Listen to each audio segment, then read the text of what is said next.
Welcome back to online class. I'm Subhashini Mutalia. Today we are going to study about some examples of group alkaline earth metal with their properties and uses. So let's start over here. So for the example, we have taken a calcium carbonate whose molecular formula is CaCO3 and the another name of calcium carbonate is limestone. And the preparation process over here with a lab method, how it is prepared.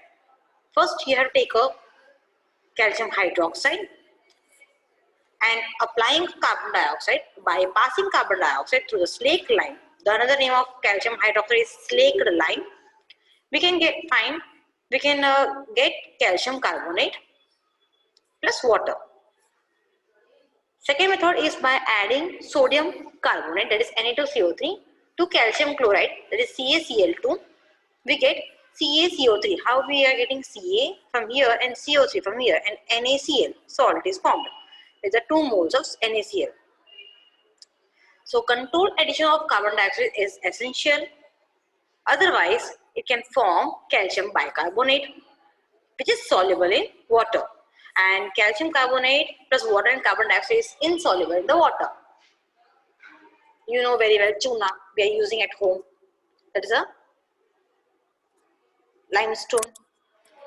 And what is its property? It's white fluffy powder which is insoluble in the water, and on heating it is a reversible. This symbol is for the reversible, that it converts back to the quicklime, where CaO, calcium oxide plus carbon dioxide. It reacts with the HCl to form CaCl2, calcium chloride plus water and carbon dioxide is always released. Wherever you can find carbonate, it is releasing. Carbon dioxide is releasing.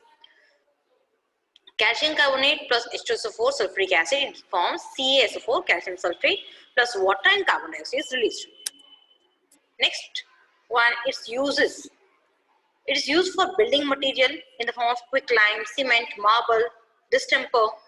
Is used as a flux in the extraction of metal.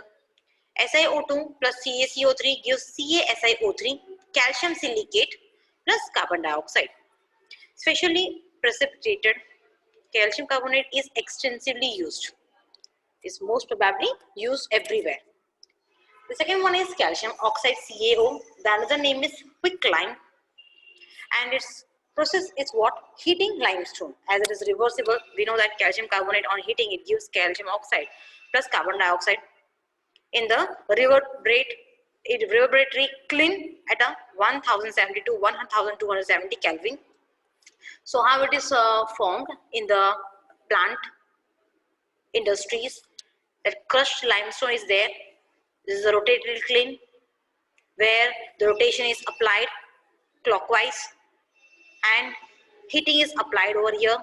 So from that carbon dioxide is released, lime is released from here, can collect over here, and the excess fuel is added over here to get a clean hot. What is its properties? It's amorphous. Amorphous like soft, solid, powdered. Melting point is 2270 Kelvin. On exposure to the atmosphere, it reacts with the carbon dioxide. So calcium oxide plus carbon dioxide gives CaCO3.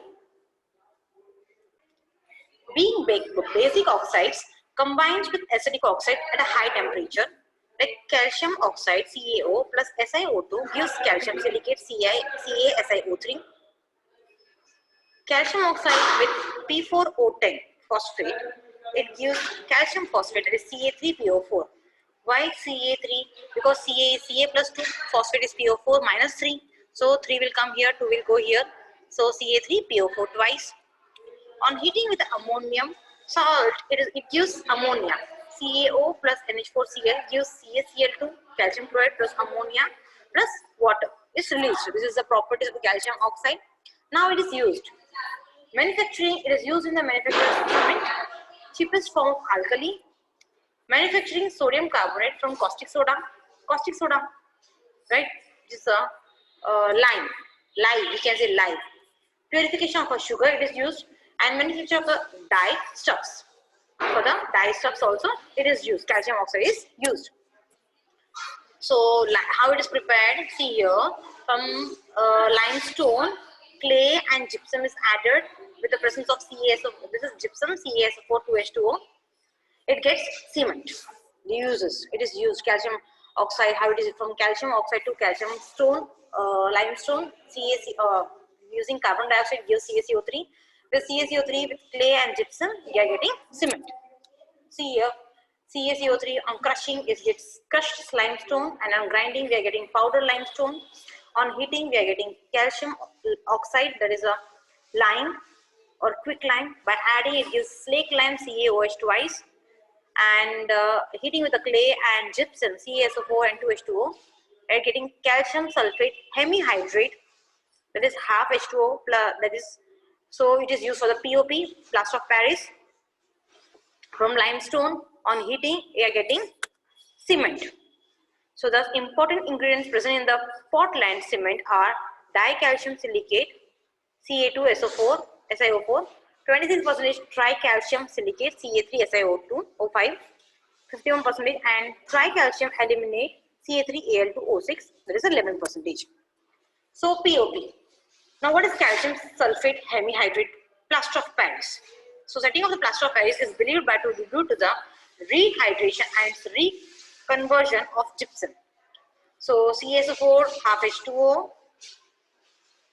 On setting, we are getting calcium sulfate plus 2H2O, that is gypsum, and on hardening with this we are getting a proper CaSO4, and this is a monoclinic gypsum. Proper hardening we are getting a monoclinic gypsum. Now calcium sulfate hemihydrate, which is essential elements are required for that 15 are the metals. So the metals required in the major proportions are S block elements.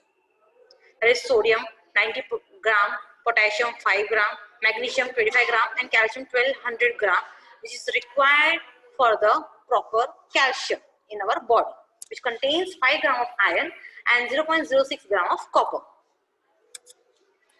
So in the human body, human cells, blood plasma, see here this is the human cell, the blood plasma, the inner side of the cell and the tissue require a high concentration of potassium and low concentration of sodium. That's why salt we are eating with a small amount, small proportion, not too high, not too low. Sodium is required 10 milligram per liter and potassium is required 105 milligram per liter. And in the fluid, bathing cells and the blood plasma, high concentration of sodium is there and low concentration of potassium is there. The high concentration of sodium is 143 milligram per liter and potassium is 5 milligram per liter. Right? So this is the importance of potassium and sodium in our body. Thank you. Hope you understood the topic very well. Revise the topic for better understanding.